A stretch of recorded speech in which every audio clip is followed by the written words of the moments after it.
Tak teď jsme skoro na Poluxu. Co jsme, Castor nebo Polux, sakra? Castor. Tak Castor. Tady vidíme skupinku uhlíků plazící se po ledu. Tamhle dolů jsme šli po tom ledovci, nebo z toho ledovce.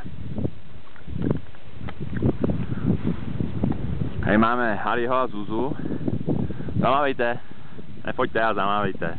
No. Když panoramatický fotky, tak bude do seznamky. Tak ještě jednou, tamhle ti 3. Celkem se bojí, no. Vidím to na nich. Ale myslím, že se budeme bát všichni tady na tomhle hřebínku. Já myslím, že všichni oni kecají. Tak půjdeme tamhle dolů.